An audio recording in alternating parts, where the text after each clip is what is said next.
Est-il vraiment possible d'être rentable dans les paris sportifs? Si aujourd'hui tu es un salarié ou un indépendant avec déjà une source de revenus stable et qu'à côté de ton activité principale, tu souhaites pratiquer les paris sportifs de manière sérieuse comme un investissement structuré dans l'objectif de générer des bénéfices réguliers, alors la vraie question est la suivante. Est-il réellement possible de devenir rentable dans les paris sportifs? Sans tourner autour du pot, la réponse est oui.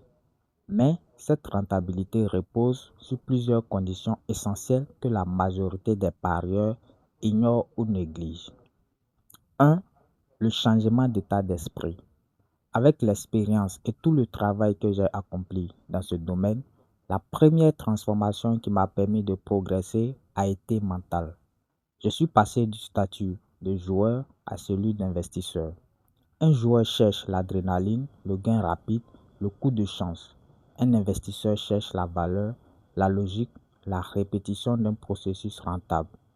Ce changement de posture modifie tout.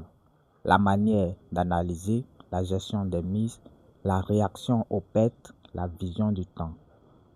Tant que l'on raisonne comme un joueur, la rentabilité reste aléatoire. La stratégie d'investissement. La rentabilité ne repose jamais sur l'intuition seule. Elle repose sur une stratégie claire, testée et structurée. Personnellement, j'ai dû travailler en profondeur pour construire une méthode d'analyse, identifier des situations de value, définir des options adaptées, réduire la variance autant que possible. Une stratégie, ce n'est pas un bon pronostic, c'est un cadre décisionnel reproductible.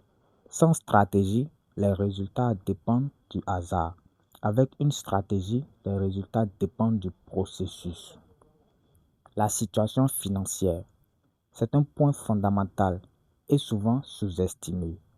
Pour espérer générer des revenus dans les paris sportifs, il faut d'abord avoir une situation financière stable.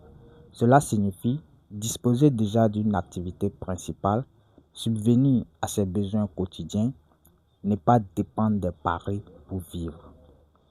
Ensuite vient l'épargne. C'est une petite partie de cette épargne qui doit être allouée à l'investissement dans les paris sportifs. Pourquoi? Parce que cela réduit la pression mentale. Quand l'argent investi n'est pas vital, on respecte mieux les mises, on évite de forcer, on accepte les pertes temporaires, on reste discipliné. La peur de perdre est l'ennemi direct de la rentabilité.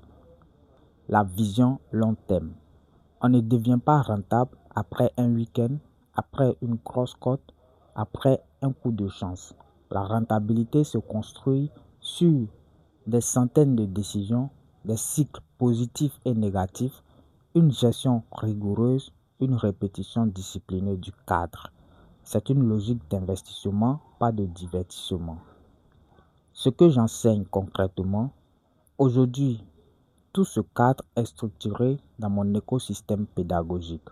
J'y explique comment passer de joueur à investisseur, comment structurer une stratégie rentable, comment gérer un capital, comment absorber les périodes négatives. J'ai d'ailleurs rédigé un guide PDF complet dans lequel j'explique étape par étape la méthode que j'applique personnellement et la logique qui me permet d'aborder les paris sportifs de manière structurée et disciplinée. Si tu souhaites comprendre cette logique, le lien Telegram se trouve dans ma bio. Tu y trouveras le guide ainsi que tout le cadre expliqué en profondeur. Merci d'avoir suivi la vidéo jusqu'à la fin et on se retrouve très bientôt de l'autre côté.